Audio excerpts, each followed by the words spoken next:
Okay, there's actually nobody watching right now anyway, so that's good. We were actually talking for 5 minutes and yeah, I forgot to press the go live button, unfortunately. Anywho. So from the beginning. Let's start again.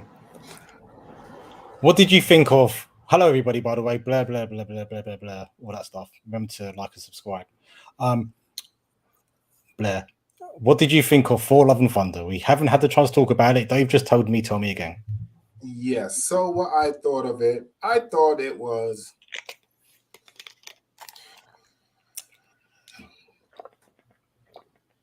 Yeah, that's better. 2 thumbs up. All right, camera. Got my best angle.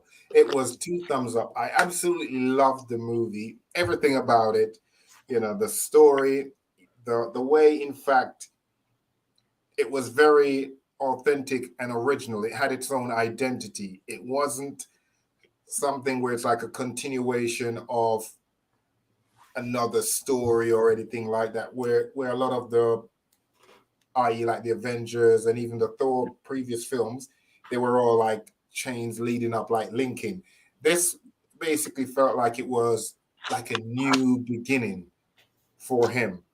So it was like an entire new story. You know, he's there trying to find himself, well, reinvent himself, get a new identity where he wants to go, because he's been through a hell of a lot, you know, over the last few years. So I thought the way they wrote the story, it made sense for this particular phase in his life of what he's actually going through. So again, as we didn't really speak about it, you tell me, what was your take on the film? Well, before I say anything, I'm just going to let our other guest get his words in first.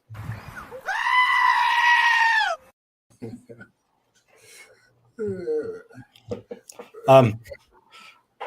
that's throwing me off a bit now, actually. That's enough for me. That's funny, though. Yeah, so for me, it's a solid 7 out of 10. I think it's probably the best way to put it. I enjoyed it. I laughed throughout the entire movie. It was a romping, stomping, hoot-nannying, boulder dashing romp of a movie. It was very fun. It was very fun. I think the only thing I kind of felt like a bit of pacing, kind of like felt as though it was jumping all over the place. But reading on, it seems like a lot was left on the cutting room floor. So I think that's probably where I felt maybe something just wasn't quite right. There was a lot of scenes apparently where like Thor and Jane Foster fall back in love with each other that were kind of like left on the cutting room floor. There's a lot more planets apparently they visit whilst they're going to the dark, what do they call it? Was it a dark realm or the place of darkness? I forgot exactly. Yeah, darkness. Yeah, no, I thoroughly enjoyed it. I thoroughly enjoyed it. There were bits in the movie which made me laugh out loud, such as the Dwayne "The Rock" Johnson joke. That killed me. That absolutely killed me. That was genius. Yeah. I kind of imagined that you'll probably find your life partner in a similar way at some point. Well, we all hope that happens, but maybe not. Not like that way, but you know, in a more just like that, in the sense being authentic. I don't know. You're sitting here in your black vest. I can imagine you dating somebody with a Freddie Mercury style tash and is really muscular. You heard it here first. Yeah, that I would have to give a pass or whatever. You know, I can't date someone who's got the same amount of facial hair or more than me. Oh, don't just have a tash, but yeah. But I loved it. And there were moments in the movie which made me smile immensely. Moments which I'll get into later, but like I just had a huge smile on my face in moments. My brother, he spoke to my brother. He said that he felt as though there were too many. It was too Taika Waititi for him. He kind of thought that Ragnarok had got the balance just right between funny and serious. He kind of felt it kind of slips a bit too much into the serious side. Which I get. Mr. Kato, he's been coming out with a lot of poignant points recently, and you know, I'm trying to get this guy on the podcast, but he's shy because some of the stuff he's coming out with, like to me on a one-to-one basis, is making me rethink so much about the MCU. And Yeah. But he said he enjoyed it as well, like me, I think as well. Like we were both laughing out loud at the Dwayne The Rock Johnson little joke. So maybe we'll get to this point first. Are we seeing too many deaths in the MCU? Because this was one of his big points. He said that he's a bit tired of seeing so many pivotal characters dying. And at first, I didn't quite get where he was coming from. Then I watched this movie and I thought, why kill off Gore? Gore would have been a great baddie to build the rest of the Phase 4 around. Imagine Gore versus Moon Knight in that dark realm, kind of him stalking him and Moon Knight kind of stalking him back with all the mirrors and all the darkness everywhere. So yeah. I don't know if that would even be a competition in the sense that he's called Gore the God Killer. So his power is he kills gods. And if you basically look at the whole concept of Moon Knight is a herald for a god. Which is why it would make such a great story. Yeah, but then if he can kill gods, he sure as hell can kill the herald of a god. So I think he's trying to kill his god, and he's like, God damn it, you're not going to kill Khonshu, even though I don't really like him myself. And then he kills Khonshu, and then all the other Egyptian gods get involved. And he would probably murder them because looking at those gods are more powerful than the Egyptian gods. Yeah, but those gods just got slain like it was next to nothing. But I mean, it goes back to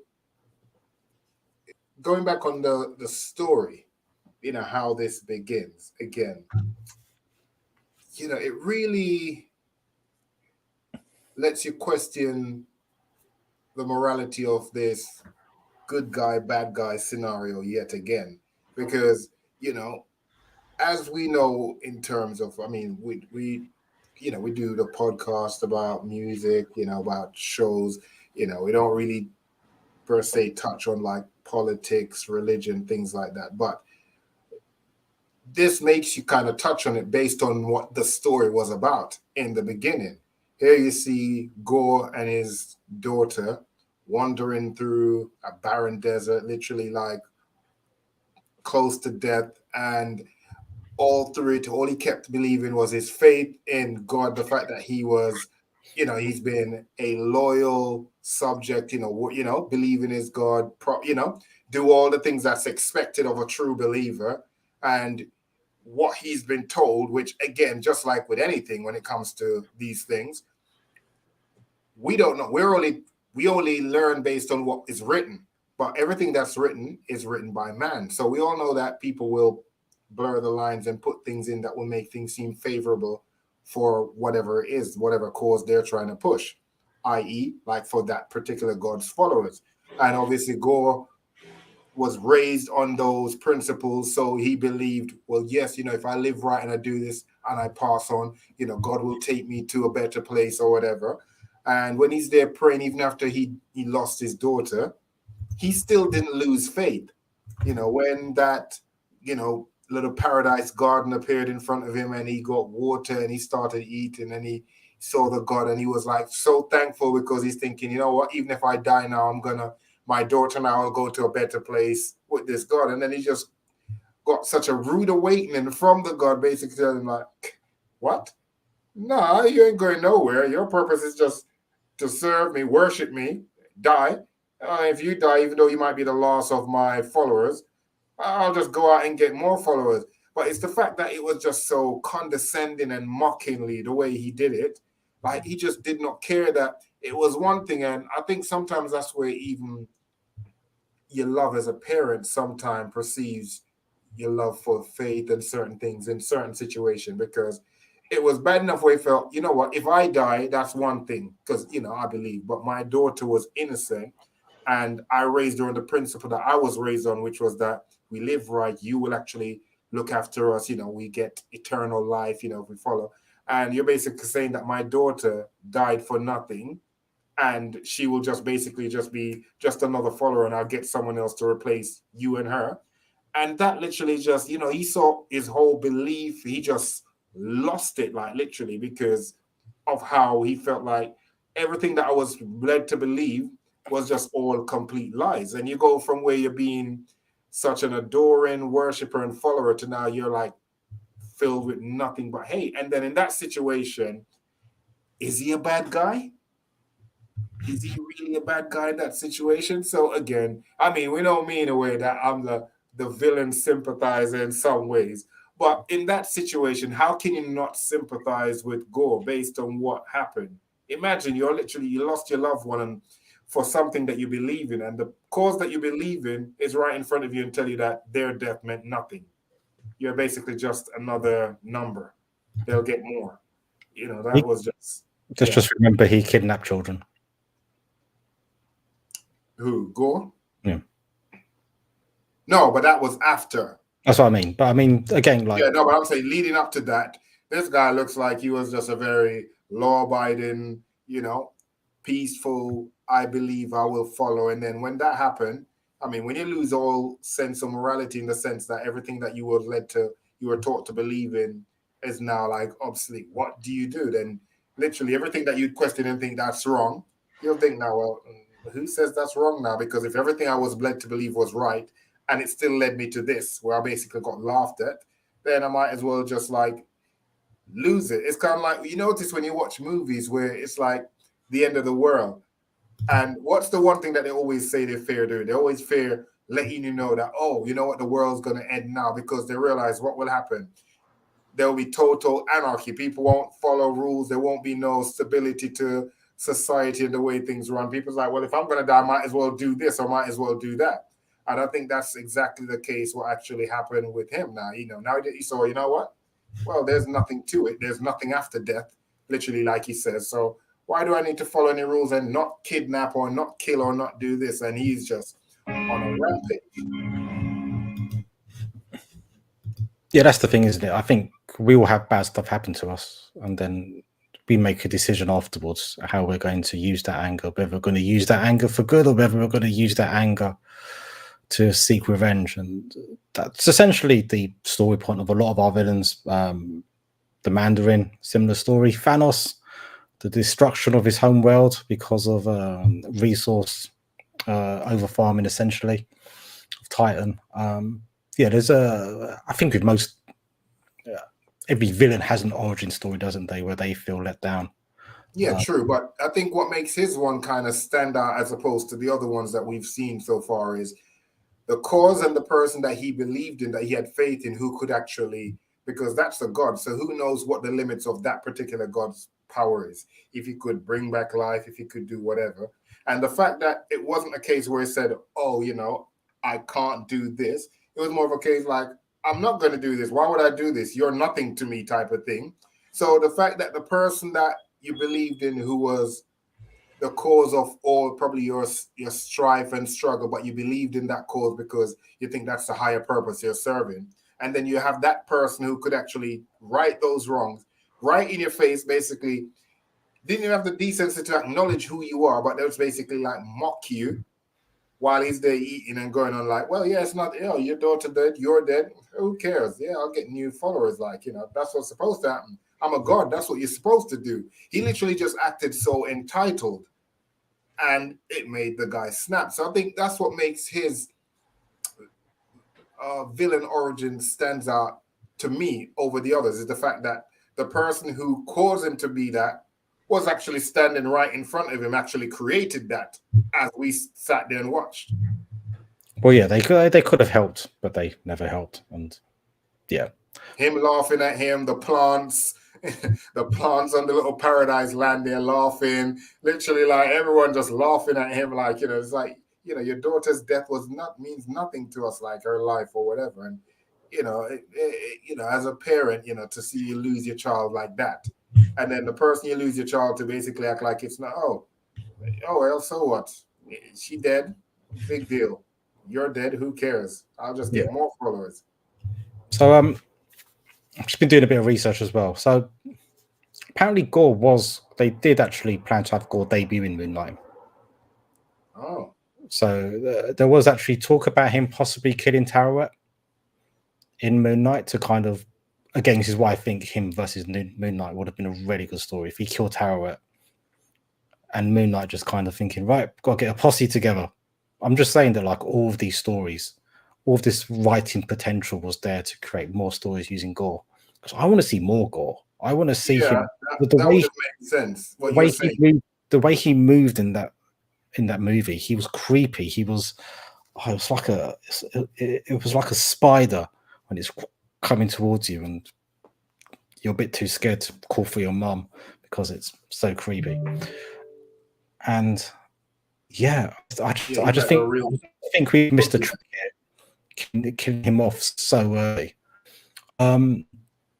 But yeah, I think Gore's got a fascinating story. My brother was saying to me that he really wished we saw more of Gore's kind of origin, like we saw more of him worshipping the gods, and kind of like for him, I think it felt like a bit too quick, like the explanation of his like turnaround. But Yeah. you've only got 2 hours in the day to fill a movie, so you've got to do what you can do within the Well, no, not really. I think, like, if you're going by what you're saying and what Kay is saying in terms of if they had a long-term plan for him to be, like the next Thanos in this phase, then it would have been good, like you said, since they all kind of intertwine with the gods, if they'd actually brought him into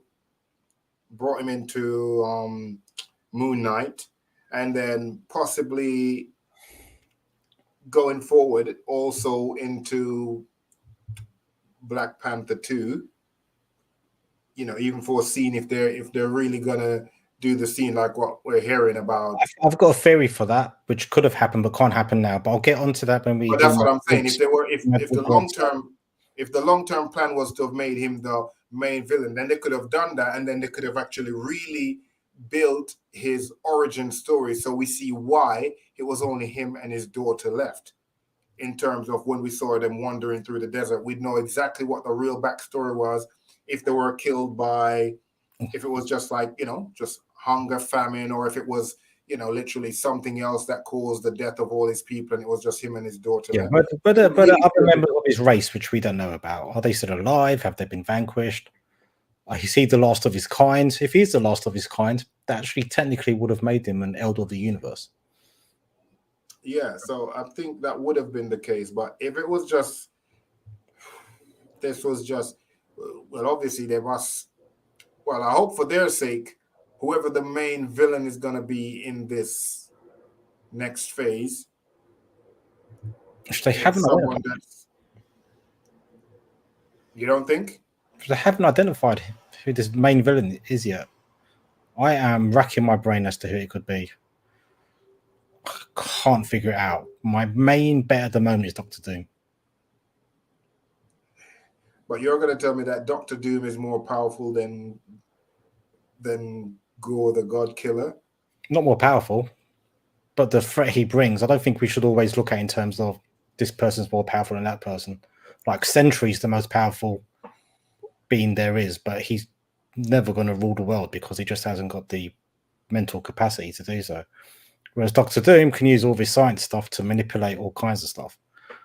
I'm just trying to work out who could be, and the only person I can think of is Doctor Doom being a main player, especially if they're heading towards a Secret Wars kind of story where they kind of have a battle world where all the superheroes are all kind of implanted onto this battle world to fight each other. Doctor Doom was, well, there was the Beyonder above Doctor Doom, but Doctor Doom was one of the main protagonists in that story. But beyond that, I can't think of who else the big threat is going to be. Unless we're talking an external threat, which is a link to any one particular individual, and it's kind of like a universal natural disaster type threat. Yeah, I mean, I don't know where they're gonna go with that, unless they're not gonna have a main villain. It's just gonna be a case like each film is just gonna have one particular villain that you focus on and you deal with that, and maybe it's the next phase after this one. They'll be building up for another main villain, as opposed to every phase having one big baddie like we had Thanos, which took 10 years to build up to. Maybe they're just going to take a break from that and just go with just the threat right now in each film. You deal with that. move on to the next film type of thing. But I mean, I'm pretty sure this time around the threat is in. If it's not Doctor Doom, the threat is in space. It's something to do up in but space. the last threat was in space. Yeah, Thanos was in space. Well, yeah. Thanos was everywhere. I'm just still wondering about why Nick Fury's up in. Oh yeah, in space. Yeah. Or it could be a scroll. They're going to cover that in Secret Invasion, aren't they? Scrolls. Who knows? Who knows? Anyway, let's get back onto Thor the Good. Thor and the God Butcher is what I'm now renaming the movie. So, blah, blah, blah, blah, blah. Next thing on my notes. So, the thing which made me smile the most throughout this movie was the movie was an absolute love letter to my favorite band growing up as a boy in his from about age 11 to about age 14. Favorite band growing up. It was a love letter to Guns N' Roses. Yeah. Remarkable, beautiful love letter to Guns N' Roses, where even Heimdall's son renames himself Axl after Axl Rose. And there's so many. They use Paradise City. They use Sweet Child of Mine. They use Welcome to the Jungle. And my favorite part of the entire movie is actually when they used November Rain for the final battle, where all the kids get powered up by Thor, and they go into that final battle. As ridiculous as that final battle was, it was. I was smiling throughout the entire thing because it was great. I just never thought I'd see one of my favorite songs being used in such a cool way. But I don't even think the final battle was ridiculous in a bad way, because technically, considering that they're Asgardians and the powers from Thor actually went through Asgardians to power them up, maybe it's a sense that his power can actually, because they're from the same race and stuff, it can actually help manifest their powers before time. Just like how the hammer would help. The hammer is an extension of his power. Yeah, so he can use it, because as you see, he, like early in the movie, to help Jane Foster, he even imbues it with, yo, how you doing, Bav? Yo. Bav's on his way to a wedding. Not his own wedding. If it is his own wedding, I'm going to be very angry. But so you see that early on where he kind of like tells Monia, oh, like, it's up to you to look after Jane Foster. And that's how Jane Foster essentially manages to get the power of Thor, because he imbues Monia with that, which makes Stormbreaker very jealous. Stormbreaker is a I think that to me that is the best comedy duo in the film. Like, that's the best, literally, like, relationship dilemma that you're actually in, like the ex and the current partner type of thing, like, and it's just funny how the literally, like, Stormbreaker literally is just up in its feelings, like just doing certain things that make you know that,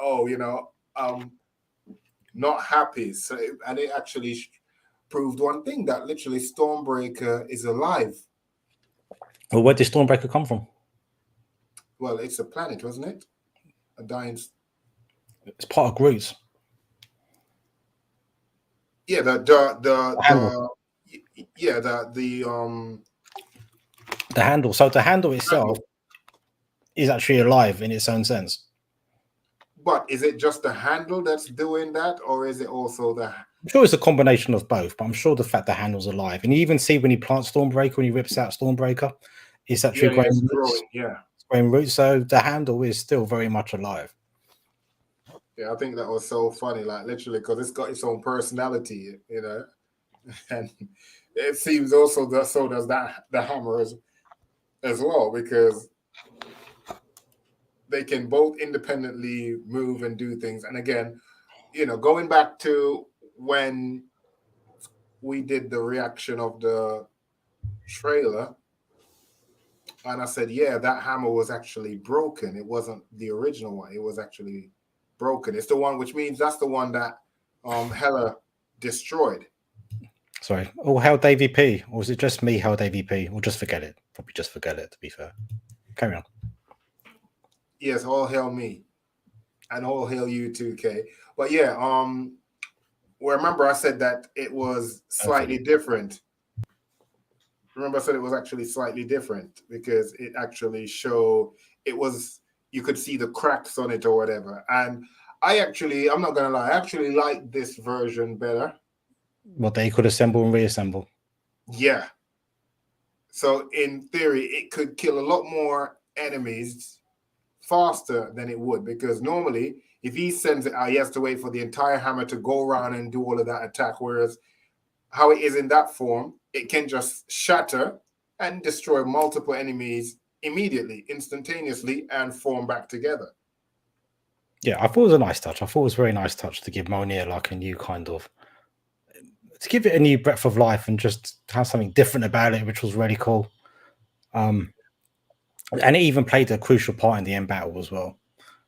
The fact that he could do that, which was very cool. Which was very cool.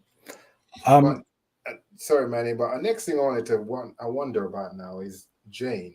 How did she get cancer? Was it natural, or do you think it's to do with everything that she's been going through when she traveled to Asgard? We don't know what. Let's look at who else who's had it. So we've had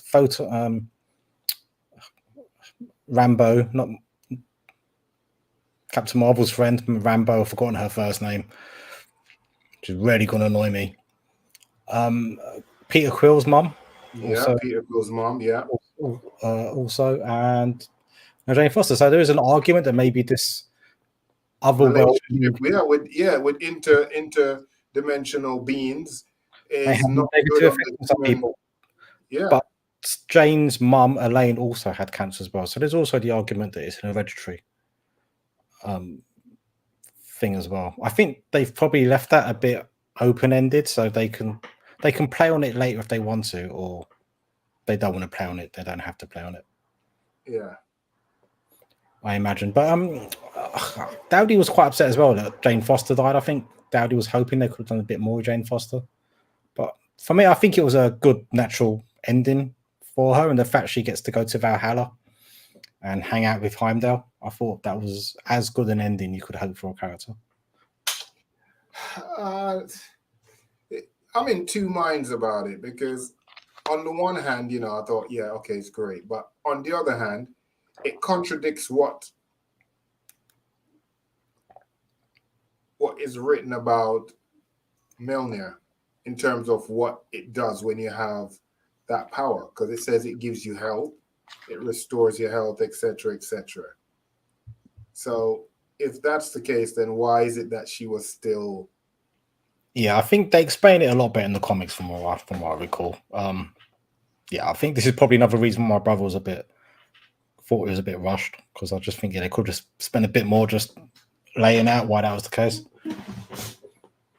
Yeah, again, it goes back to like what I would say with certain issues I have with some of the show. They could have taken a minute to explain, to say, oh, you know what, because it seems maybe because remember when she had that, what was that thing that was inside her? That was from. Oh, do you mean the dark elf? Yeah, the dark elf thing. You could have even used that to say, oh, you know what, it seems that because of that, what was inside you from the dark elf, and with you being exposed to the biofrost and all of that, it's somehow not letting Myrna heal you as it normally would someone in that case. So then you'd be like, oh, okay, now that makes sense why she would die. But the fact that you didn't explain anything, she's got that, she's got super strength, but then at the same time, without the hammer, when she's just back to herself, she's getting worse and worse each time she used the power. So I think they're trying to metaphor, wasn't they? That it's kind of like it's a drug towards her, and gravity's keeping her alive, but the more it keeps her alive, the more it's kind of killing her. It's sorry, could have gone down. Could have done how Gore got the sword more in line with the comics. I haven't actually read the God Butcher comics yet, which is something I'm going to get into later, actually, about how I'm not quite up to date with a few things. But yeah, I'm also would have liked to have seen the sword actually linked to Null and like the symbiote people as well. I think I'm a bit annoyed that the Necrosword isn't linked to Venom, because I think that would have been a nice little connection, because we know Venom, well, there's a little bit of Venom in the MCU somewhere, so I think that would have been a nice connection. Yeah. But overall, I mean, I thought it was very. I think one of my things, what I think they need to do is they need to have dedicated teams for each one of these MCU franchise films in terms of like the writing, so that way their writing is always up to par. But it seems like maybe because it's just like Kevin Feige, we know, is in charge of everything overall, and he's got so much that he's probably doing that it seems like, just because like with a lot of the series, how things might start off really great, but as it gets further into it, because they have to be working on the next one, it kind of drops off pace. I think another thing that's messed things up a little bit is the pandemic, because a lot of these movies are going to come out in different orders as well, and a lot of these series are meant to come out in different orders. So I think they've had to like rehash a few things, and maybe a few things are like, we're just going to kind of fudge this together, even though it probably would have made more sense if the pandemic hadn't have happened. Interestingly, I'm just the first time I'm really seeing a bit of like doubts about Kevin Feige. Especially, I never knew that actually Kevin Feige wanted to kill off all the Avengers. I mean, in Endgame, and he had to be talked out of it. She's just mad. But no, kill them all. But that's kind of like in a wrestling sense, saying like, I'm going to sack The Rock and Steve Austin. In At the same 98. time. Yeah, in 98. I'm just going to build up new stars. So yeah, I think the MCU's actually, I'm going to get into it now, actually. I think the MCU's in a very strange place at the moment. I think phase 1 to 3 was definitely a reflection of the Marvel Comics, which I know, and the Marvel Comics K knows. Now with the titles such as Love and Thunder, Miss Marvel, even Moon Knight, because Moon Knight only really became a thing again recently in the comics. When I say recently, I mean like in the past decade. I'm old, so recently is a longer stretch. Yeah, phase 4, these stories, this isn't a period I'm familiar with. Like this is like, for me as a hardcore Marvel fan, like who stopped reading about 2008, 2009, we're entering new territory even for me, and it's a bit scary. And you know, it's up to me as well to get used to it. But I'm trying to catch up. I'm trying to read all the recent stuff. But yeah, I think for me, like, even when I used to read comics in the 80s and 90s, I'm sure brother will agree.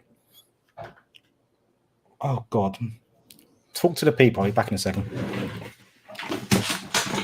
Yeah, just touching on that point where you're saying about how things have changed. I think it's a case of, this is just my view, I think it's a case of now you have like the newer generation that kind of in a way want to rewrite, they want to put their own stamp on things, but you can't put stamp on something that's already established. Prime example is like, for instance, you got these dances now, like you had the Running Man that we know growing up back in the day. The Running Man, is like, the old school Running Man, like from Kid and Play, House Party, that type of thing. Now you have these new age, like trap dancers with these new trap music and all of that. And they have their Running Man, and it's completely different as to what you know as the Running Man. But if you say that to someone from this generation, they don't know what we're talking about. When we say Running Man, they only know what they're used to. So again, it's something like, if you want to do something like that, you want to have your own authority and stamp your own identity on something, then create your own thing. Don't use something that's already been created, that's already out there, and then try and rename it and, act as if like, no, that's not the case. That's what it's always been. No, it's not. You can't take something else. That's like plagiarism, literally, in the sense, because you're taking what's already out there, what someone's already created, and then you're trying to pass it off as your own. And I think that's what's happening here, which is why you get a case of like, I don't know why he would want to, Kevin Feige would have wanted to I'm back to save everyone from this weird one about the Running Man. No, I was saying, the change Running Man dance, we know in the 80s it's called a Running Man, 90s. And now, these new age, these new dance, they actually have something called a Running Man and it looks nothing like it. And my point is, why would you call it that when you could give it a complete different name to have its own identity? Why try and take something that's already established and do that? And that's what I think they're trying to do with these films now. They want to stamp their own authority on it by just messing up all your concept of what you have that character was and throw you off completely. So now you're just... It's younger writers coming in and want to make, as you said, want to make their own thing. But I'm reading some your own character. I'm reading some of the more recent stuff. I'm like, this isn't the same Iceman. That's probably a poor example. This isn't the same, say, Wolverine. These aren't the same characters traits from the character I was reading in the 80s and 90s. But anyway, the point I wanted to make was I can't find any 80s stuff in my pile over there, but this is Guardians of the Galaxy, issue 54 from 1994. By the way, this is volume 1 of Guardians of the Galaxy. So, quick little education. This team is actually based like a couple of hundred years in the future. Yeah. This isn't like the Peter Quill Guardians team. This is like a different Guardians team, but just the opening page. Just look at the amount of detail you have to read, like the captions, just to kind of get up to date with the story. Yeah. Moving on, like on this page here, like here, just look at how much you have to read and take in with the artwork, just to kind of absorb the story and find out what's going on. All right, this is what is this? All right, this is Avengers issue 42 from 2015, volume. Doesn't tell me what volume it is. Gladiator. Which is annoying. Yeah, that's Gladiator on the front. Quite a few people. Nelius, we've got Ronan, you've got Super Scroll, you've got the Brood. And like, just look at how much less dialogue there is on the pages. It seems like this is like 2 pages, and just look, it's all artwork, hardly any dialogue. Can you see what I'm getting? Yeah, there's kind of like, there's kind of like been I sound like an old man. There's kind of like been a brain drain almost. Like people just want their punchlines and their stories, bang, bang, bang, bang, really quickly in the more recent kind of years. Whereas back in the 80s and 90s, a nice slow build up of a story. They'll be dropping little Easter eggs, and they wouldn't really come and pay off on it until 2 to 3 years later. Yeah, because now they want instant success in it. Everyone wants to be like, it's a social media age. It's a social media age. And I just feel as though now we're entering a phase where maybe our TV shows and our movies are also going to be in a similar fashion. And that's not a bad thing. That's just catering to the current generation. Like, we're 41 years old. Yeah, but at the same time, we had our moments. Well, not really. Because at the end of the day, these are still from our generations. You can't take something that belongs to me and then try and turn it into your stuff. We shouldn't gatekeep. We shouldn't gatekeep, though. We shouldn't be like, oh, this is ours. You can't have this. We've got to be nice to our young people. Nothing wrong with being nice to them, but at the same time, they have to be respectful to our things. If we don't like something going a certain way, based on how that character was created, you love that character or you love that story for that reason, because of how it was built, how it was created for you. You then can't turn around and come and take over my stuff and then tell me, oh, well, it's the times now, get with it or leave. You can't tell me that with my stuff. Go and do it with your stuff. We're not going to tell you. It's like with music. I'm not telling them how to make their new music right now. The way I deal with it, I just don't really partake too much in it. I stick to what I'm used to. Me, I don't buy comics anymore because. But that's what I'm saying, man. But at the end of the day, I don't think they're writing for me anymore. That's what I'm saying. But they shouldn't be doing that. They shouldn't be doing that to characters that's our characters. Okay, you want to make a new Avenger? Say this is Avenger 20 so and so. Your new Avenger. That's got nothing to do with our Tony Stark. But you can't start turning my Tony Stark now into, an MMA fighter who lives in the hood, and he's woke, he's non-binary and all of that. And you're like, well, hang on, that's not. Could we not talk about that stuff?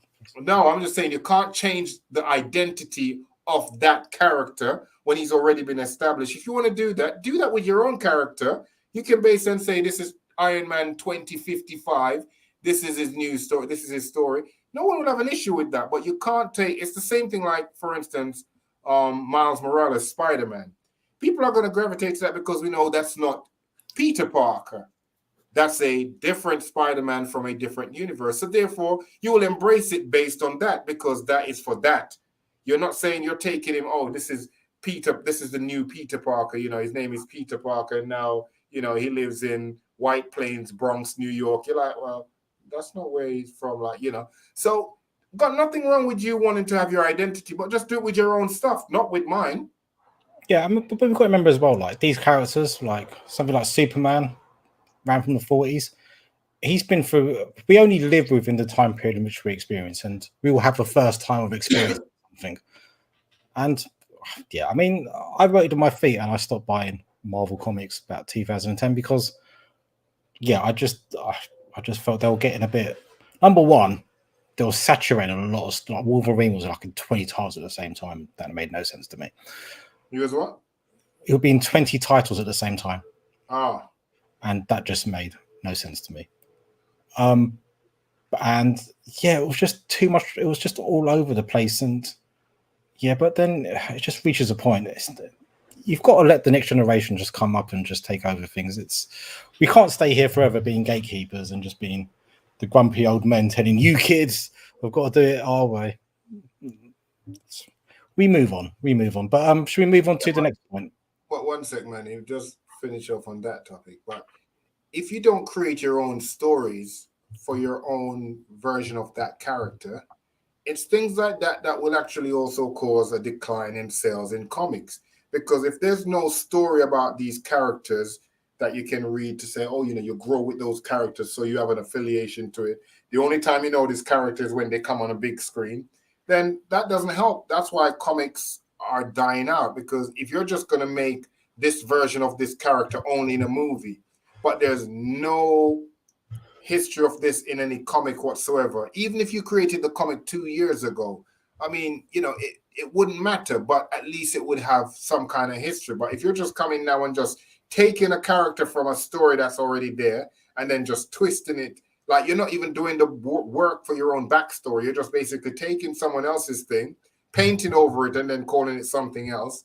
Then I just think that's like ridiculous. And that also is probably one of the reasons why comic book sales and things like that are on the decline as opposed to rising, because there's no stories. They're not really being invested in. They're just quick now to make the movies, to make the money, the quick money.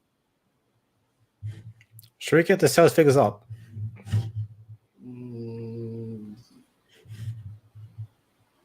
Yeah. Just looking for them right now.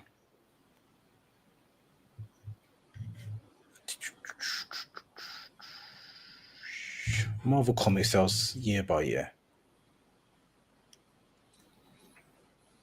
Okay, but it's not adjusted for inflation, so I can't use that.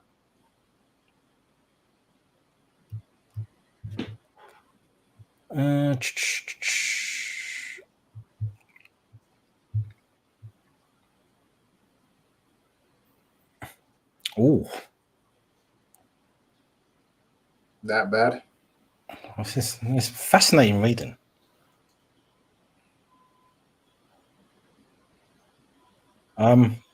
It doesn't adjust for inflation, so it's hard to kind of say. But comics took a real dip in 2011, basically. But it is making more money than it ever has now, and they put that down to the amount of stuff on TV. Yeah. So in 2011, they reckoned the industry was worth about 715 million. 2021, 2,075 billion. So 2,000. Yes, 75 billion. So the comic industry isn't dying. In fact, it's actually grown exponentially because all of right. all the recent movies and stuff. Yeah, but saying it's growing, is it growing in the sense that there are new materials, or is it growing in the sense that people are now reading up on the old stuff to try and get familiar with these characters? Let's find out. That would be telling.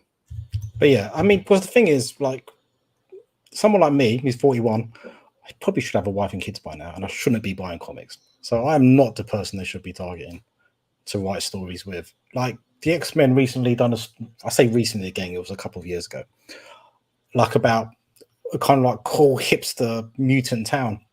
And that was to appeal to like the current 18 to 24-year-old demographic or comic readers. And 100% they should be still doing stories like that.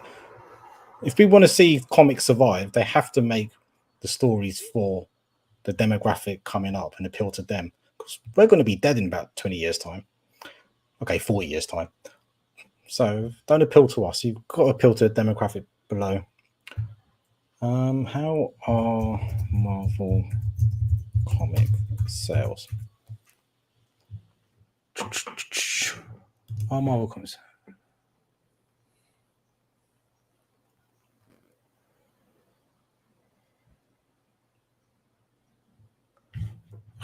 These aren't easy figures to find.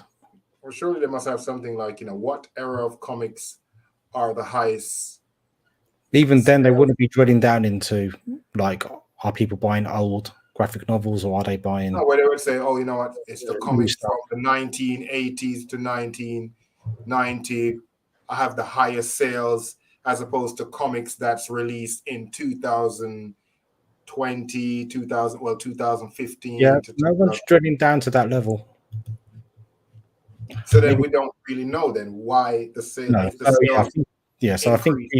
so we don't know why it's increased, but it's not. It's not. Well, not why. To say we don't know what era of comics. If it's new stuff or if it's still the stuff that we're used to, that people are actually going out and purchasing to actually, get backstories on these.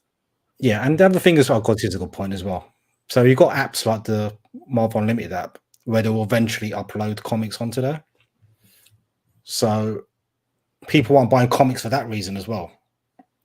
Because what's the point of buying a comic when it takes up space and the story's just going to appear on your app a month later after it's appeared on comic book form? So yeah, this is let me do some research on this properly because I can't do it midstream, but I will cover it in the next stream, exactly how the comic book sales are doing. Yeah, no, that's fine. We can do that. Spoken like Ninny of the Nonny, indeed. I would say current generation reading up on old history, also readers catching up on new characters. Yeah, absolutely. That's a good point. Like someone like me trying to like do my reading up on Kate Bishop, do my reading up on Echo, doing up my reading on Kamala, doing up my reading on Gore, which I need to do. That's a good point. So it's a bit of both then. It's a bit of both, yeah. So old fogies like me are trying to catch up and find out what's going on. Anyway, let's move on swiftly because we're already 50 minutes in and we haven't even gotten to what I want to talk about. So in the movie, we see Thor essentially travel to Omnipotent City where he sees all the gods hanging out, where they all hang out and to try and get their help. But we find out that they're all a bit arrogant and they're all a bit fat and they're all a bit kind of arrogant. And I've already said that. But just like that god who we saw Gore kill in the first scene, they've all kind of gotten a bit like that. They kind of become a bit too comfortable with who they are. And Thor turns up and we meet Zeus. Zeus is a prominent figure in the Marvel comics. It has to be said. Hang on, sorry. You're saying that they've gotten a bit arrogant. But have they gotten a bit arrogant, or maybe this is how it always was, but because we never really had much interaction with them, we just think that they are noble beings who will, show full of wisdom and love and, but it seems that from all of them that you've seen so far, there's no humility in none of them. They're just like you said, just all full of themselves, just arrogance. I think what we learn is that gods go through. Gods go through. I'm not sure I can read that one out. Gods go through, like they grow up. Like you see Thor in the opening scene, he's like a little baby attached to Gaia's mum.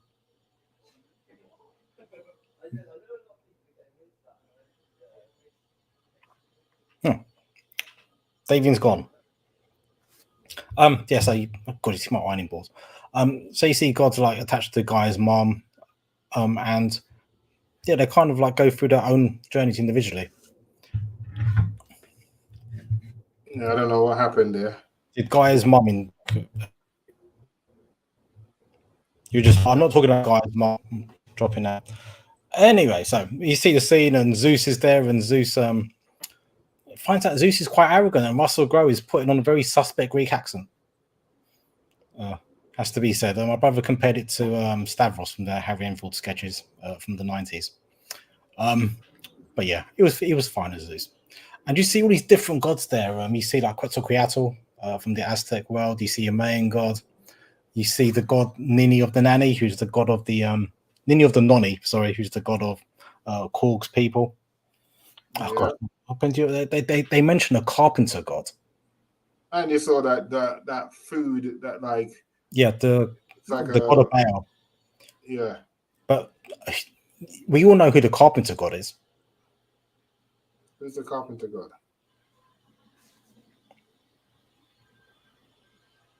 What was Jesus's job? Ah, a carpenter. Yes. Yes. So the god of carpentry. That was a little hint that Jesus was actually there, having orgies with the other gods at some point. Hey, be careful. Yeah, we're trying to get cancelled out here. We don't know. They were offering. I think you had to volunteer and sign up for it. I don't know how it works. I don't know how it works. What I'm saying is I hope the Celestials aren't involved, because that could get messy. But yeah, so and I was half expecting the movie to turn into episode 6 of The Boys season 3, but luckily it never went down that route. If you know, you know. Yeah, I haven't watched season 3 as yet.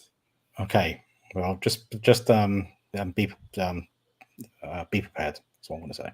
Yeah, I'm gonna start it today actually.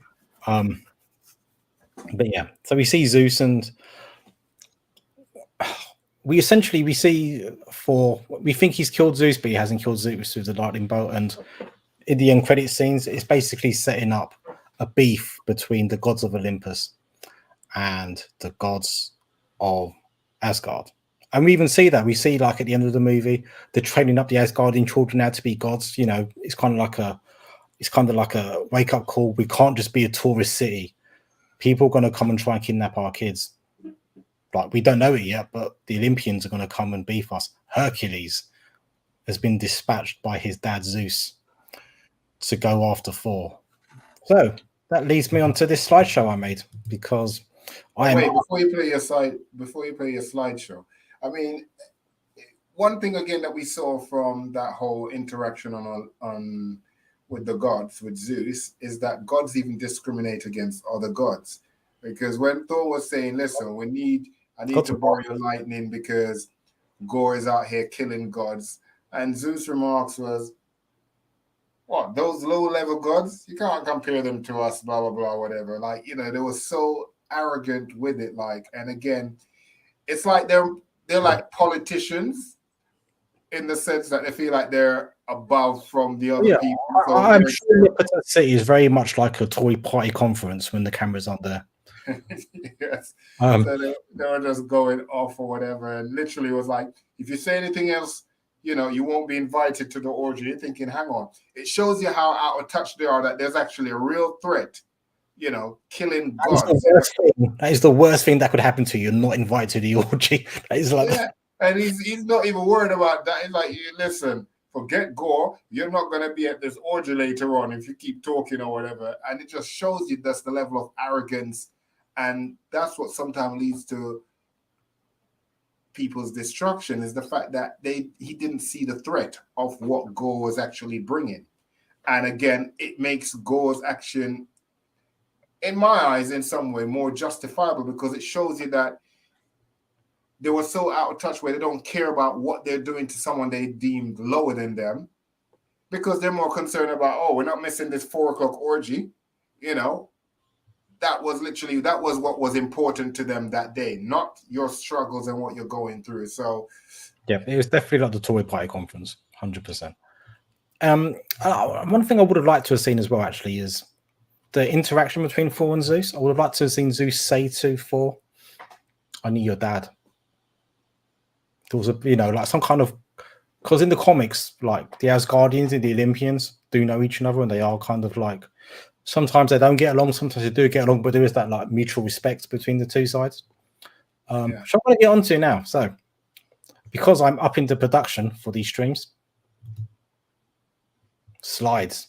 How do you want to do this? Do you want to do it this way? That doesn't work. Just go back to that one. How does that look? yeah, or should we just go full screen like that? No, we need to be seen. Okay, so some of my favorite Olympians from the Marvel comics. You've got Zeus, first of all. Just so people are aware, there is actually a god above Zeus. Zeus has a dad. And Zeus had Kronos. Yeah, and Zeus had Kronos is not there. Remember, Kronos got overthrown by Zeus. Yeah, and his 2 brothers. Yeah. Neptune. That's right. They're coming. Don't worry. Oh. You got Hercules. So we've seen. We did see Dionysus in the movie. He says, "Ha, good one, Dad." Yeah. And so he was the ass kisser son. Yeah. So he's the god of like partying and stuff. He's probably the one who arranged the orgy, in all fairness. Deciding who goes into what orgy room, right? Yeah, you're in room 2. Yeah, for that attitude last week that you gave. And have a shave, have a full body shave before you enter. One of my favorite comics, one of my favorite characters from the more recent comics. So he was really a nobody, like during the 80s and 90s in the comics, but Ares really stepped up in the like in the stories during the noughties. So I want to see some Ares coming up as well as Hercules. Yeah, Hercules. But that's tricky though. Will they bring Ares, considering we've kind of got a glimpse of Ares in DC in Wonder Woman? Yeah, he's supposed to be her dad. That's a good point. Who runs the rights? That could be an issue actually, but hopefully they can sort that out. I think maybe the gods are kind of like nobody owns the copyright potentially. Yeah, or the only way they could actually, meet where they could actually introduce him without saying who he is to bring him in, but just not say his name. Yeah, just call him. That's my other son. He loves a good war. So you're kind of throwing that out there, so you know exactly who it is without you saying it. That's War God, and we shall call him that for the rest of the franchise. There's a story where Thor meets his actually his granduncle he meets. It's not his grandfather, his grandma. I do remember this comic. So this is wonderful comic where in the 80s where Thor kind of goes on this journey through like the realms of like Asgard, and he ends up meeting his granduncle, and he's kind of a bit lost, and his granduncle takes him in, and his granduncle creates these kind of living statues out of ice, I think it was, and at the end of the day these statues melt away, and Thor asks him like, aren't you sad that these statues melt away? And he goes, no, this is just life. Life is created and it just fades away, whether it's in a span of 100 years or a day. That is life. And he helps him, he lets him go on his way, and then helps him train and stuff, and he like wrestles him, and then he says like as he's leaving, like, oh, that's actually my of course I'm going to help my grandnephew. It might have even been his great grandnephew, but you can tell like, oh god, it's such a great story, and they don't tell stories like this anymore in comics, that he's just so proud of his like great grandnephew, and he's really helping him, and he's giving him a little wrestle and everything. That was God, I'm getting all teary eyed just thinking about that comic. It was such a great issue. Have you got tearaway kids in the background? Background of what? No, there was some background noise in yours. I think that's what. Oh yes. There's lots. Yeah, my road is just becoming like ace at the moment, and it's the hipster kids, not the legacy kids. So yeah, Ares I would love to see, and I'm going to talk about Ares a bit more. Some other Olympians who I really like got Hermes, the god of deliveries. Poseidon, Poseidon, yeah. Who you said was Neptune, but Neptune. Yeah, Poseidon. Yeah, that's what I meant. Sorry. The Roman version of Poseidon, who's the brother of Zeus. You've got Pluto / Hades, who is Zeus's brother. Other brother. Of the underworld. Yeah. And yeah, together those three help defeat their dad. And Phobos, who is Ares' son. And he essentially kind of he plays a bigger part after his dad dies, basically. The comics was good when it had an Asgardian-centric story. I totally agree. Like, Thor went through this period in the comics where it was just purely Asgard stories and barely went to Earth, hardly ever. I think that was a classic age of Thor storytelling. Lots of people don't think so, but for me, those were amazing. So these are some of the Olympians I'd also like to see turn up at some point, and I wonder if we might see a reference to Poseidon in Black Panther 2. Because it's looking like it's going to be Wakanda versus Atlantis. Have you frozen? No, I'm listening. No, I've heard that. Yeah, no, I've heard about the whole Wakanda versus Atlantis. So I mean that would be quite. So I wonder if they might even link that somehow onto Thor Love and Thunder by having Poseidon turn up, or at least referenced in some way, and have it all kind of linking together. So, as much as there has been like beefs between Asgard and Olympus and the Olympians in the comics, there's also like a mutual respect thing, and there have been many occasions when they've gone to each other for help and have accepted that help. And Hercules and Thor have always had like a on and off, like they've got similar things, like they're their dad's favorite sons kind of relationship, and there's always like competition about who's the strongest, who can get the most girls, all that kind of stuff, a bit like you and Damien, and yeah, but then they also have this huge mutual respect for each other because they've both been through a similar journey. Hercules is probably a bit more braggadocious than Thor. Thor's got a sweet kind of like thing, but Hercules isn't that apparent. He's more like, I'm Hercules.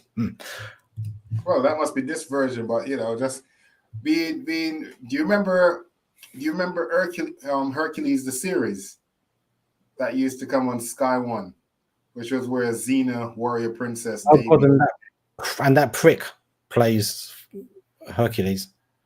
I loved Kevin Sorbo. That's his name. I remember him. Bloody idiot. Oh, is he? Proper right-wing, Trump-supporting, conspiracy theorist weirdo. See, I didn't know. I haven't known much of anything that he's done since Hercules. I remember him because I remember the show so well. Like he played Kevin Sorbo as Hercules, and Michael Hurst, he played Aeolus, who was his best friend. But the Hercules in that series, he wasn't arrogant. He was, he was like very modest. He was devoted to his wife who died. And then obviously when his wife and his child was killed by Hera, then obviously, he went on his journey and he met women. But how, Hercules is in the sense that, he's arrogant and all of that. He's a bit of a prick, to be fair. So Thor needed an army when they needed to battle hell in the comics. Odin got the warriors in Valhalla. That was a great story. But there's been great examples as well of like when they've helped when they've had that huge mutual respect. This is one of my favorite moments from Civil War One, where basically it was Tony Stark's side, kind of like similar to the Civil War the movie. Tony Stark wants all the superheroes are kind of registered. Captain America's like, no, that's authoritarian, go away. And Tony Stark's side creates a fake Thor, like a Thor android, who causes a lot of damage. He actually kills Bill Foster, Black Goliath, in the comics. So he causes a lot of hurt. And in the final battle in the comics, Hercules faces off against fake android Thor. And he goes through this. Sorry, did they know it was an android? Yeah. Yeah, they know it's an android.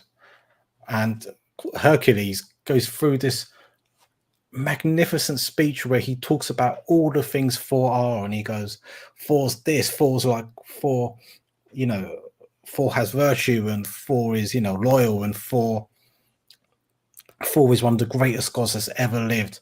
So forth, so forth, so forth. And then because Mjolnir isn't the real Mjolnir, he grabs the hammer and just goes, "Thou art no Thor," and just smashes the hammer right through fake Thor's head. Because Hercules is so offended that, number one, they would make a fake Thor, and number two, they'd make this fake Thor do all these terrible things, that he sees it such an affront to him that they would make one of his friends and a fellow god do these things. So is that what he's doing there? Is that the hammer he's using, the fake hammer? Yeah, and he's smashing his face in. He literally smashes his face in to destroy him. And it is such a build-up moment, because in fact the comic, you're just hating on this fake Thor, because as a reader, this isn't my Thor. And Hercules basically becomes you in that moment, wanting to smash his face in, and that's exactly what Hercules does. No, that's like a good read. Then in the aftermath of that, we see a situation where Norman Osborn's basically taken control of all the superheroes, because Norman Osborn is just that kind of guy. And he basically leads a force to basically invade Asgard, because Asgard is not playing ball with Norman Osborn and, by virtue, the American government. And so they're fighting Asgard. And Ares is with Norman Osborn fighting him. Ares knows this is a riot. And there's a moment in the comic where Ares is looking around and all he can see is dead Asgardians. And he says here, like, he sees Heimdall injured on the floor. And Heimdall says to him, like, look, like, I'm the all-seer. Can't you see what's happening? You're being manipulated. And he turns around and Ares basically sees what he's dead as Guardians. And in that moment, Ares realizes that, like, he's fighting his own brothers. Even though he's Olympian and the Asgardians are like Nordic gods, he realizes that we're all the same people here, us and Olympians. Yeah, of course. And if they get me to kill you guys, once you guys are gone, who's to say they won't come after us next? And he talks about how he's been to Asgard and he's like drunk with the Asgardians, and he's like, he's broken bread with them. And as you can imagine, this gets him really fired up, because he remembers these are my friends when it comes down to it, So he goes after Osborn. And then he gets torn in two by Sentry. Oh, wow. That's Ares. Yeah. Well, that was Ares. So what is Sentry doing there? He's tearing him in half. No, but as in, why is he? Because he's brainwashed by Norman Osborn. Yeah, but he's like the most powerful. How? Which is why you want to brainwash him. If you're that powerful and you're all seen, how could a mere mortal? If you read the comic book character, a teenage photographer, part-time photographer. No, it's the big Osborn. It's big Osborn. Yeah, the daddy got beat up by Spider-Man too, didn't he? He becomes a master manipulator, and Sentry's got all kinds of like mental health issues, which he manipulates to basically get him on side. Like, he just manipulates him to another level. I don't think we'll see this particular story, but the point I'm trying to get across is there's a very kind of like vivid history between the Asgardians and the Olympians, and I really hope that is touched upon during the battle, that they do end up having a moment where they become friends again. Yeah.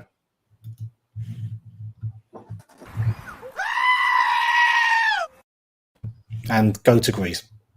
Yeah, since you brought it up, can we just touch on that? Goat. Teeth grinder. What in the hell? Those are the funniest things ever. They were just so unnecessary, but at the same time, so funny. And the fact that they kept making those ridiculously over-the-top screams on purpose, because it was on purpose, because when they were on the ship, on the Guardian's ship, and they're like, well, what are you going to do then? Like, oh, they're coming with us, blah, blah, blah. It's like, and they're making the noise, doing all of that. It's like, well, if all is failed, we can use them as food supplies. And then they shut up.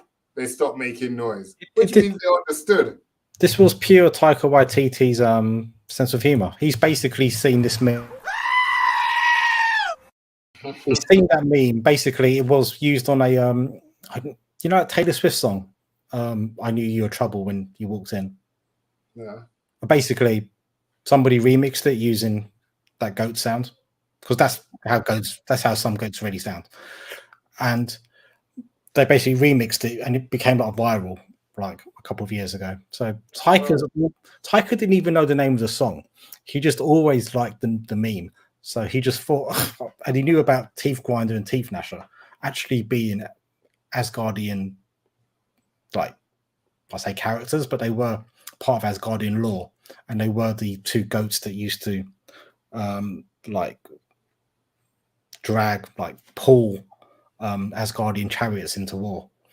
So he thought, I'm going to merge those goats with these meme goats, and I'm going to find it really funny, and I don't care if anybody else does, but I found it funny. Yeah, it was funny as hell. I just kept laughing.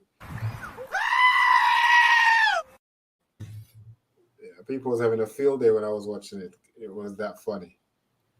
Yeah, so I think if you don't know the in fact, my brothers just said it here. They were the goats that dragged Thor's chariot into battle, and they're sentient. Oh, they are sentient in the comments, aren't they? They do actually you can have a one-to-one conversation with them and not be bored.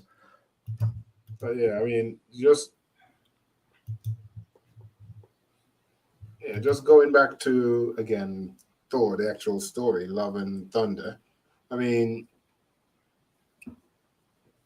going back to that final battle, when it happens, I think it shows the evolution of Thor, that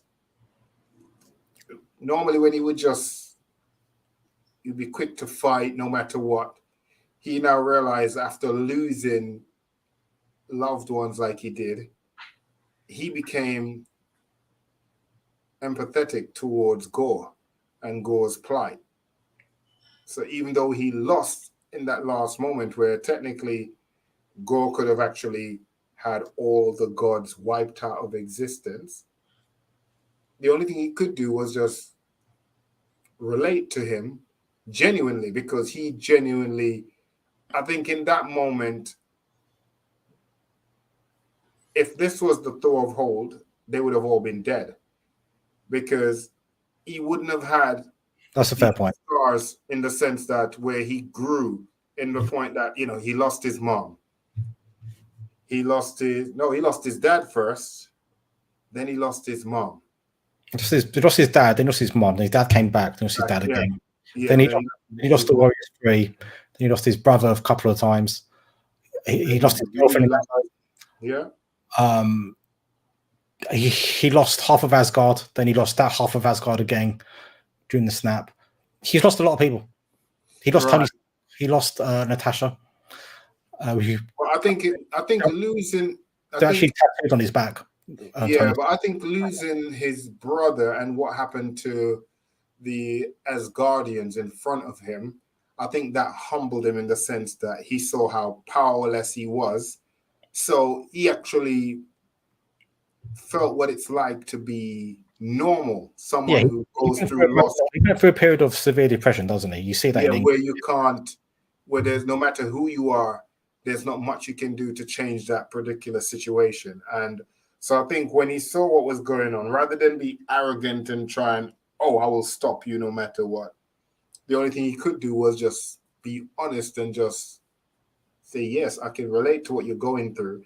And I think that was more what Gore actually needed than someone trying to like fight him. He just needed someone just to actually acknowledge that his pain and his suffering, what he's going through.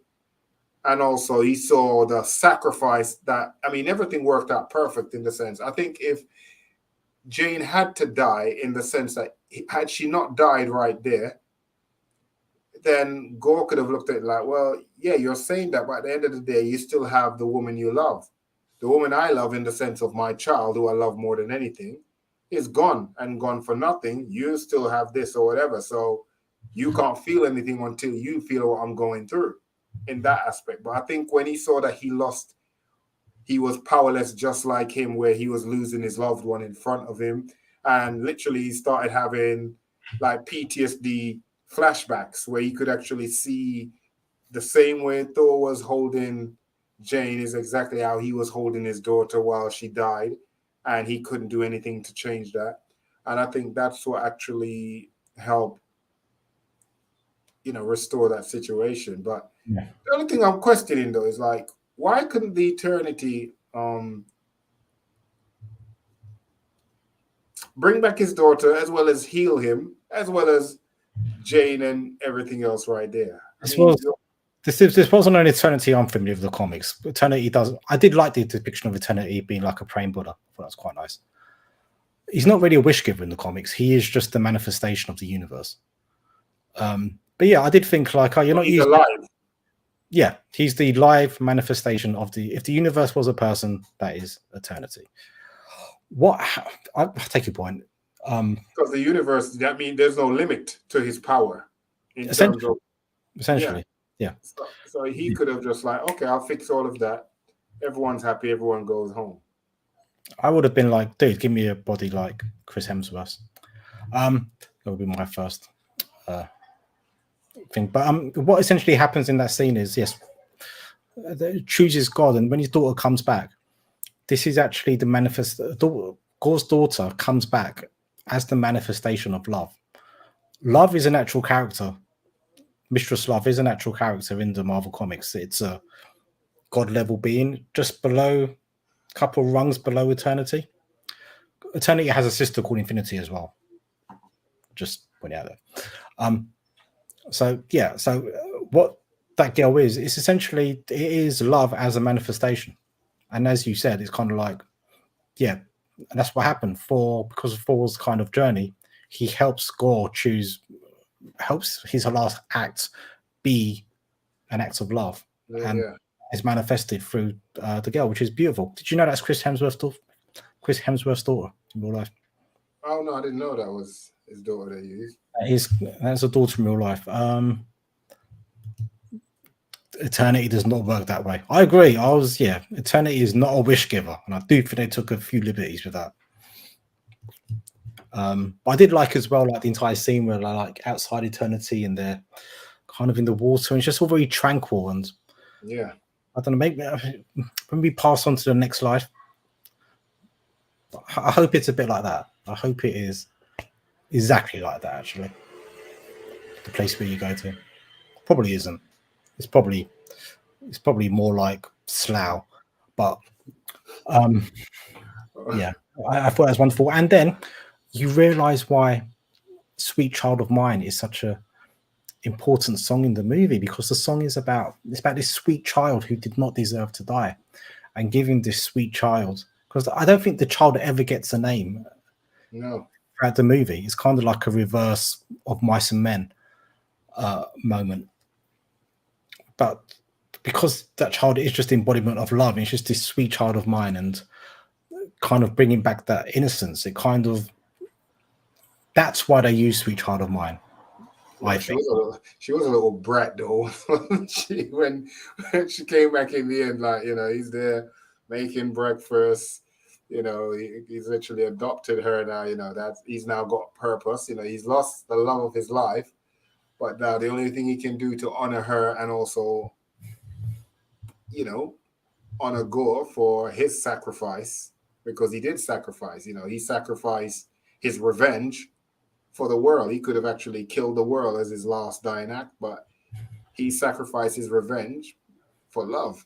And she's there now. He's there making her breakfast. She don't want to change her shoes. She want to wear the bed slippers to go out. You're thinking for school, and then you saw it wasn't actually school she was going to. No, she was going to battle, and I have contacted Space Social Services, and they will be talking to Thor about what he's using his daughter for. His niece. Hmm? His niece. Remember, she called him uncle. I should call him uncle. Okay. Yeah. See, that's disrespectful as well. That's your adopted dad. You should call him dad. One thing we forgot was Thor's donging, and this sounds a bit rude. Donging and bum rushing.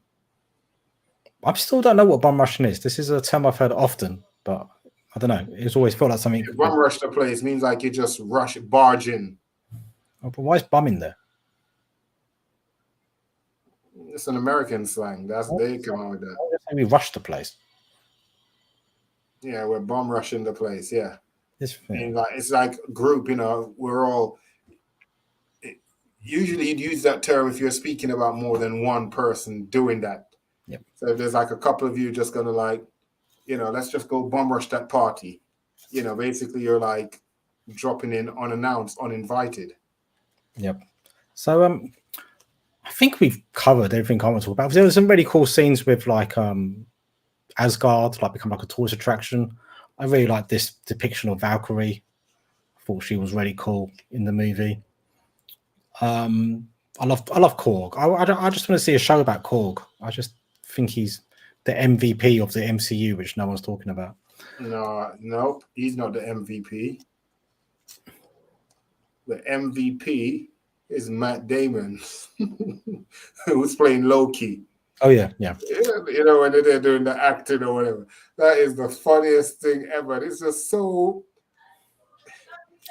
tacky. Literally, like even while they're going through a disaster and the kids are kidnapped, he's like, "Yeah, we should put on a show just to keep everyone, to calm everyone down." Like, really, the timing is just like you don't think it's out of place, but I just think he's amazing. And now this is probably this is his third one that he's in, because the first time we seen him was in Thor Ragnarok.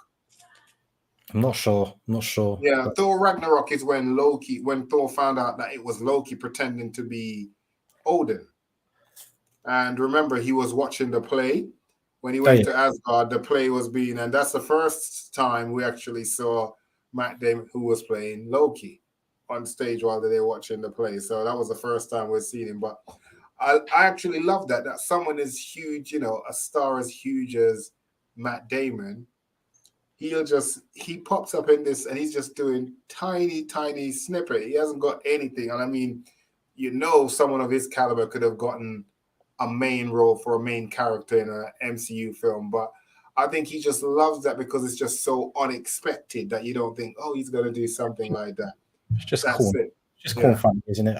So moving forward, I think a good movie. I think it tied up a lot of threads, but I'm liking that we're now going to at some point see Asgard versus Olympus, and this battle is likely going to take place on Earth because that's where Asgard is right now. So I am looking forward to that, because if that happens, that could draw in other superheroes and villains potentially as well. Before we depart, I just want to do this one last time. I want to just dedicate a moment to somebody who was misunderstood and hard done by. And Guns N' Roses are back because of Thor Ragnarok. Metallica is back because of Stranger Things. And remember, it's funny because last week Sunday, that wasn't even planned or anything, I randomly just did a ABBA reaction And also ABBA, they played the ABBA song inside Thor Love and Thunder as well. So they did. But which wasn't planned. And one of the people we got to thank for this resurgence in good music is Eddie. One last time. Thank you, Eddie.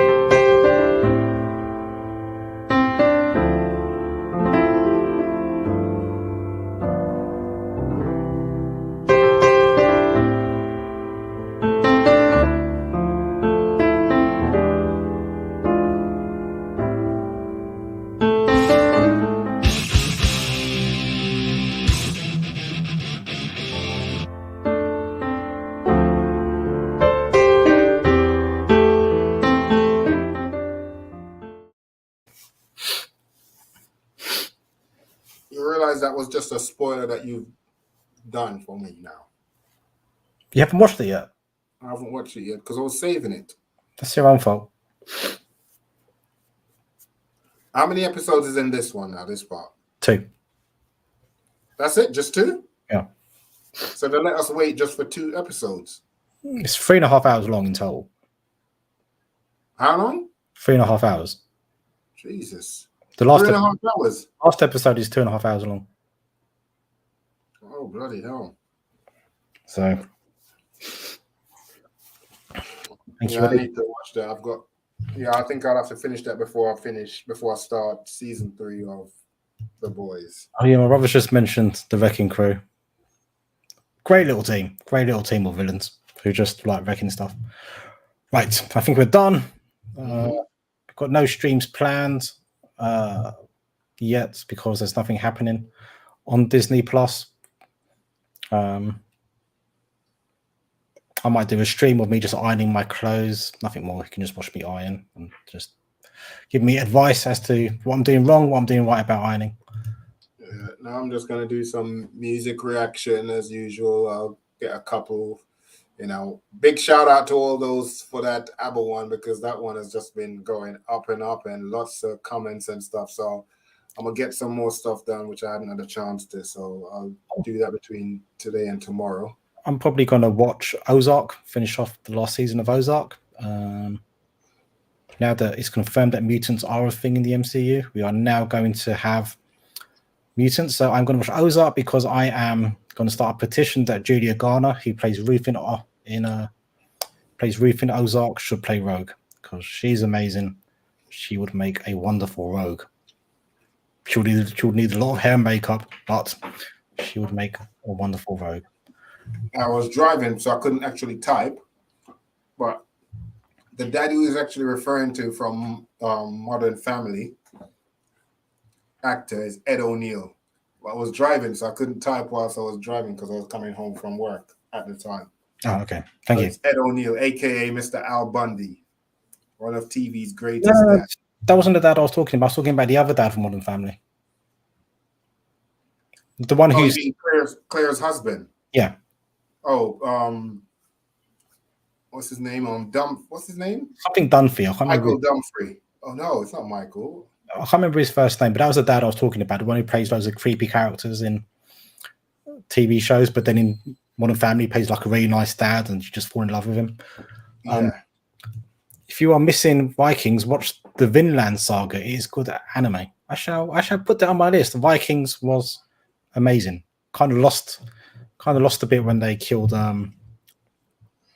Ragnar, but I did love a bit of. No, right. Yeah, see, there you go. That's a good anime to watch. Series Ragnarok on there, because it actually has Thor inside there. It has all these great characters throughout history. So it's got Thor. The first battle is Thor versus Lubu. And Lubu, if you're familiar with Chinese war history, Lubu is from that era with like the Wu, the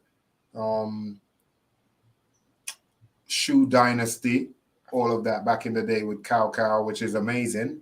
So yeah, and Poseidon is inside there as well too. It had all these gods, Zeus. Yeah, so that was actually amazing. I'm waiting for season 2, but absolutely amazing. Cool. Again, a different touch on Zeus. Not Zeus, Thor's powers in terms of with the hammer, etc. So yeah, it's pretty good. So that's a good one too. Yep. Right. Do you want to say goodbyes, people? Well, goodbye, people. Make sure y'all tune in, subscribe, spread the word. We've got more music videos, etc. coming up. I'm going to do a video about something. I'm not sure what, but yeah. Yeah.